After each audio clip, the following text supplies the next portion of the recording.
Hey, aloha, Mark J, World's Laziest Networker, coming to you from our backyard here in beautiful Kauai, Hawaii, and have a special guest today, Sarah Dooley. Welcome to our home, Sarah. Thank you. How are you? Great. You good? Yeah? Yes, thank you. Thanks for coming down.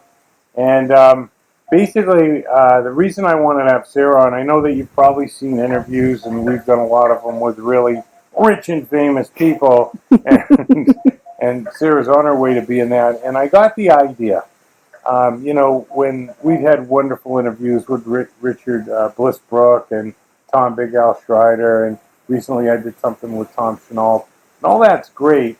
But I know when I was first starting that I would see these high pin levels and everything, but I wanted to know about the people in between, the early struggles and all that, because they're so past it, right? It's like, oh yeah, it's no big deal, but they've been doing it for 10 or 20 years, and you just got started how many years ago? 3 years ago. About 3 years ago, yeah. And at that time you were living in Kauai. You were living in Kauai, and before that, you were Houston, Texas. Houston, Texas. My brother's from Houston. Oh yeah. Yeah, he lives in Houston. Papacitos, right? Yep. The big platter. Yep. With the big the drink, the orange, the grande, a big one, right? So anyway, actually met Sarah at a live event that we had here in Kauai recently, and the reason I asked her to come down and do an interview, because she now lives on Kauai, is because of who she was when I met her, which to me was quite remarkable, and it's what we really try to get across in the courses that we teach, but meet very few people that have the courage or the intelligence. I think it's intelligence, not courage, but maybe you can straighten us out on that. What was so impressive about you is that you made a lifestyle choice before you started making money in network marketing. Can you tell us a little bit about that? Yes, we decided to move to Kauai from Houston because we wanted to raise our daughter here. And it was a big transition. My family didn't think we had the guts to do it. But of course we made a plan and we did it, and zero regrets. Yeah. So you've had a dream beforehand. Now, I think what's really important for people that are aspiring to succeed in network marketing, and you correct me if I'm wrong or you don't agree, is that basically you got to have a vision. And I found what was so impressive about you is that you had a wonderful education, and you were actually working in your profession when you decided this isn't working, right? Yes. So tell us about your background, Okay. your degree, and what you were actually doing. Okay, I was working in Houston, Texas. I have 3 degrees, an undergraduate in social work and modern dance, and a master's of education, because I was really determined to find a job that was suitable to me and how hard I like to work. And I worked in teaching for about 4 years, and I had a change of heart one summer. Even though I had signed my contract, I just couldn't go back. I knew there was something else for me, so I left it. Yeah. And that was more about family. Mm-hmm. Right. Yeah. And I think a lot of people get involved in network marketing, and they say, I got involved in network marketing because I want things to be better for my family. I want more money from my family. I want more time. And the first thing that happens is they're spending less time and with their family, and there's less money because they're investing in the business. And you made that decision to improve the quality of life for your family before you had success in network marketing. Yes. Tell me about that. What was that? What really went on for you internally? Because I think, or I actually believe, and again, if you don't agree, that's what people want to know. That's why you're here. That you've got to have a vision, and then you build into that vision little new things that you open to. But if there's no vision, there's really no chance of being successful. I think a lot of people get involved in network marketing because they want to get rid of the bills, they want to get rid of the bad car, they want to get rid of the job.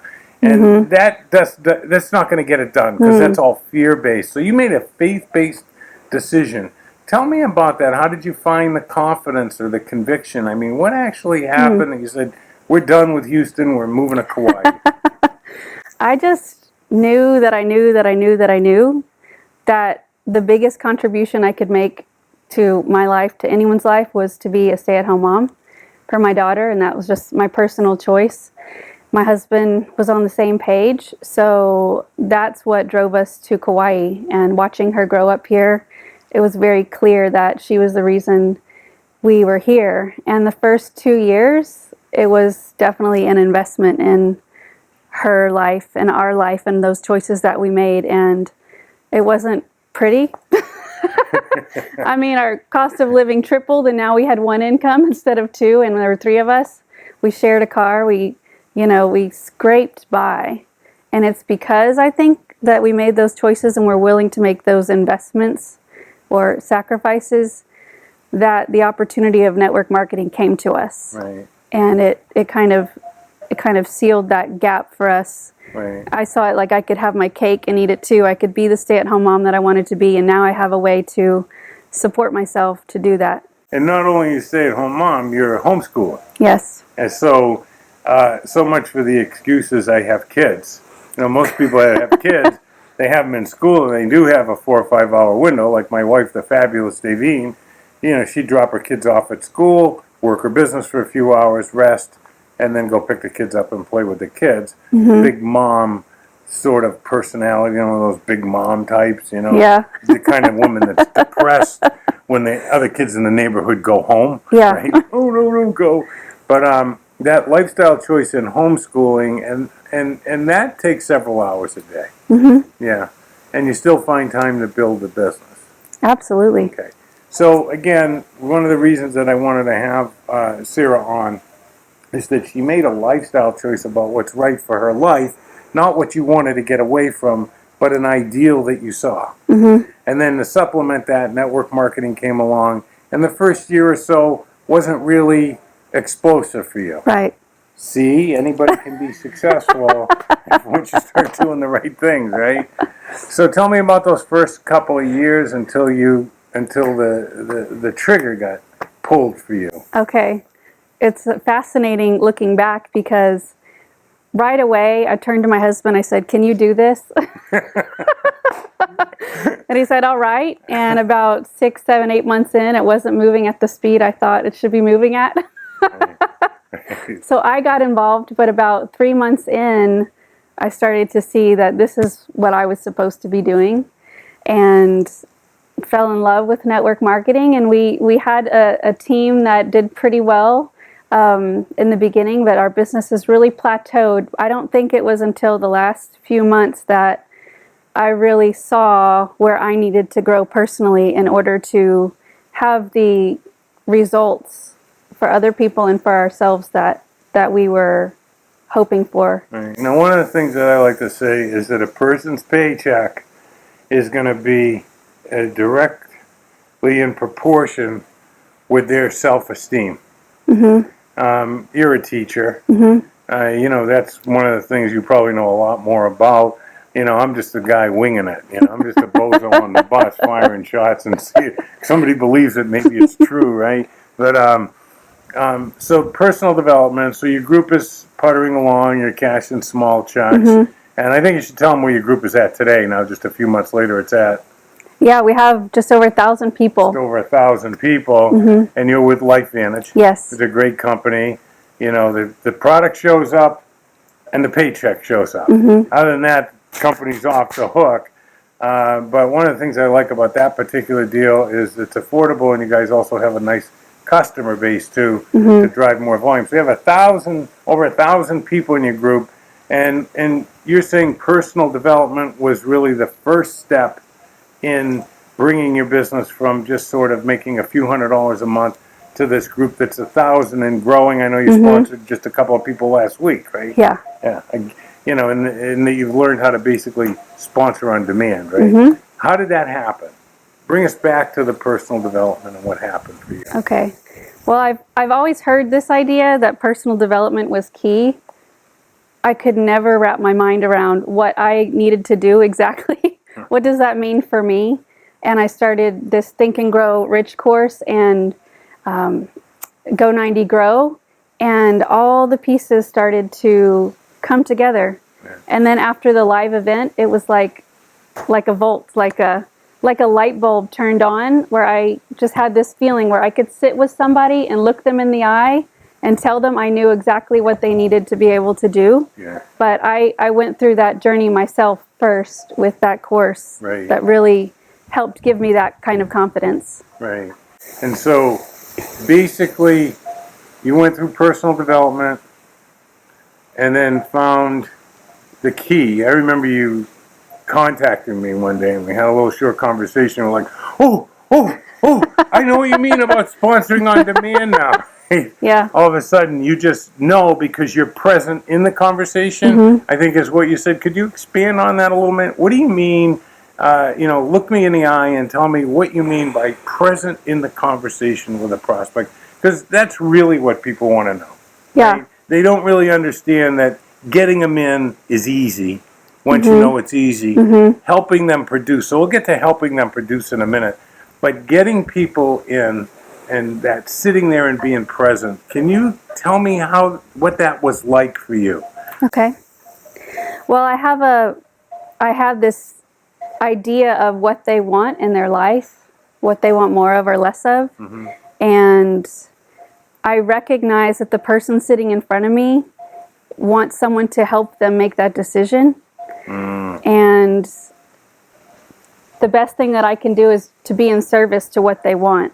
And now I see that I can help them get what they want and just communicate that to them. And here's the big $100,000 a year question. How do you find out what they want more of and less of? You ask them. You ask them. You ask Right. them. And then you Close your mouth. close your pie hole. Yeah. And so that's worked out. And so now you're enrolling people virtually on demand. Your group's at 1,000 people. You can see the light moving towards you rather than having to move towards the light of that, materializing that ideal. And so now the challenge changes, is getting people to produce and helping them grow personally. And of course, years ago, I don't know if you know this or not, but years ago, they used to have on network marketing applications your occupation. And, some group that had nothing better to do, right, said, hey, let's take that off there. You shouldn't have to ask that. But they used to track it, and the number one success rate were teachers.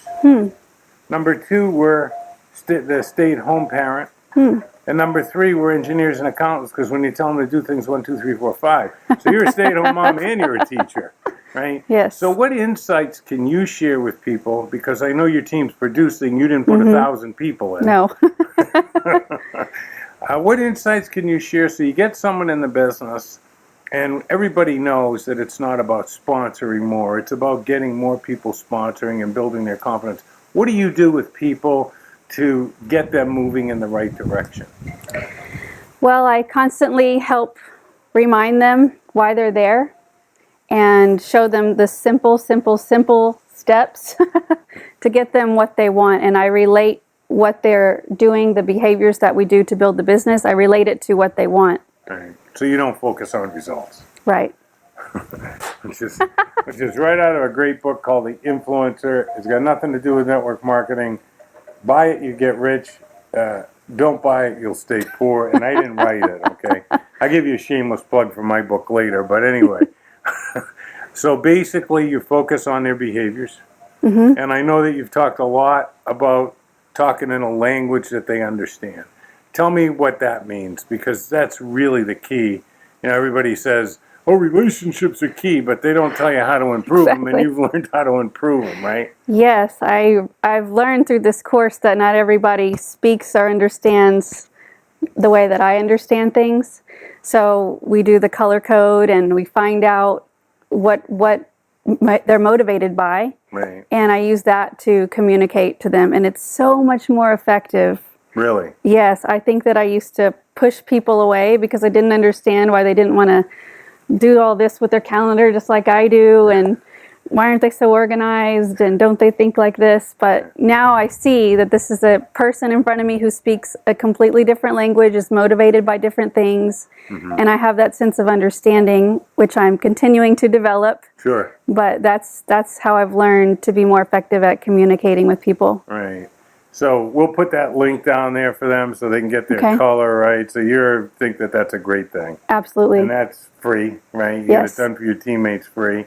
So you're saying that you adjust to their way of communicating instead of doing what Reds normally do. Why don't you get this? Don't you understand? Why aren't you organized? We're going to build this thing. Yes. Okay. Exactly. So we're both Reds, right? So we'd kill each other while we built while we built an empire. So basically, you're enrolling people now. When you're sitting down with them, you're finding out what they want more of and less of. And you said something really important as far as I'm concerned. It's really the key to success, in my opinion, like your opinion on it. Success is service. Yeah, how Yes. do you feel about that? Absolutely. Yeah. And how do you go about that? You get their color so you can talk in a language that they understand. So your communication skills are improving with your teammates. Mm-hmm. And how about at home? Yes. Yes? Definitely. Yeah. Always a work in progress, but improving. Yeah, my wife's a blue, so it's, you know, it's a battle of control freaks. But anyway, so you get them in and you get them rolling and you're doing a lot of this. I know that you've moved away from what's now being taught online and plugging them into stuff and just doing the work with them. How does that compare to the modus operandi or the way that you teach? Is it parallel to it? I mean, is showing people what to do, as I say, show and tell is the way to go. How do you feel about that? Well, as you say, the proof is in the printout. The proof for me was when we had these 3 new team members come on. I kid you not, I've never had this experience before, but 3 of them looked at me and they said, I trust you. I trust that you're going to help me in this process. And all I've done is told them that we're going to work hands-on, and I just really communicated that part to them specifically. Yeah, and people appreciate that. Yes. Yeah, I like to say that, and maybe this is your experience, but when people join, they're never more excited, you know, in that first 48 hours. They got visions of sugar plums dancing in their head, and they're going to make 20, 30,000 a month, and they're going to save the world and save the whales. And simultaneously, the other mouth in their head is saying, "You're a loser. You're never going to make it." So fear and faith, or success and failure, are just having this battle up there. And to be able to educe or draw trust out of them is huge. And you'd say that that's a direct result of what exactly happens? Do you think that triggers that? I mean, I know you and I know you're trustworthy, but a lot of us have been burned before, so we're skeptical going in. How do you feel is a good way, if you could share it with people, to bridge that, to build a bridge to trust? You know, what do you actually do besides the color, or you just keep it simple? To bridge the trust, I do my best to communicate clearly to their color, like you said. Also, we work hands-on. We make the calls together. Right. And Say that again. we make the calls I together. want to make sure the mic is on. Say it again. We make calls together. Okay. People are telling you, here's a script, line people up. It's a graveyard. Yeah. It's a graveyard, right? Okay, so anyway, you got it. Where are we at for space here? Okay, so couple of off-the-cuff questions. Put you on the spot here. Okay. We call it the hot seat, right? 3 do's. 3 things that you would say, you know, based on your struggle for 2.5 years, and all of a sudden your business is taking off. People are enrolling people. They're trusting you. Teammates are giving you everything they have, where before, like myself, you were like pulling teeth to get them to do anything. 3 do's. Go 90 Grow. Can I say that? Well, we're not here to plug me, but, you know, that's fine. That made the difference for me, learning the skills. So skills. Skills, Gotta learn the skills, right? personal development, and organized planning. That's the Looking truth. like so red. That's the truth. And 3 don'ts. Don't drop your mic. Don't work alone. Work with some people you can bounce ideas off of. Right. Don't be inconsistent. And don't forget the reason why you're doing what you're doing. Yeah, beautiful. Yeah, yeah. Because I know now, like myself, I used to be depressed before 9 o'clock in the morning and after 9 o'clock at night. I'd be waiting for the second hand to move up so I could start calling people, bouncing on a bed, rather than feeling guilty. I was excited about moving in, and it's because I didn't forget why I was doing this. And I know you have that beautiful daughter in front of you every day. Mm-hmm. Let's give her a shameless plug. You can say hello. Hi, Alana. I love you. Hi, Alana. I love you too. Thanks for liking my book, Standing Tall. So they get in a shameless plug. But anyway, actually, Joey the giraffe stands tall, right? That's the one. So, okay, we end all our interviews the same way. And we're going to ask you a series of questions, just whatever comes to your mind. Your favorite word? Red. She's about the money, the bottom line. Okay. And your least favorite word? Oh, hate, war, something like that. Yeah. Yeah, Einstein said war is a 3-letter word for murder. I'm with you there. What turns you on? Learning something new in a challenging way. Okay. What turns you off? Bitter, angry people, negative energy. Yeah. I'm very positive. What's your favorite sound? I like that bamboo and the sound of the ocean. Yeah, nice. And your least favorite sound? Screaming. Screaming. Yeah. Okay. Well, that's why we're not a match. I do a little primal screaming. Other than network marketing, which obviously you're succeeding and you're on your way into that legend status, what profession would you like to try? I've always wanted to be a librarian. Wow. Got to put your hair on up a bun. Give me one of these. Oh, perfect. Perfect. Okay. And what profession would you least like to try ever? Politics. Politics. Yeah. I hear you. Talk about screaming. Okay. Favorite cuss word? The F word. And last question for you. If heaven exists, when you get to the pearly gates, what would you like to hear God say? I love you. And I love you too. Thanks for coming. Thank you. Hey, peace be the journey. Let's say bye to your daughter one more time. Aloha. Aloha. Peace out.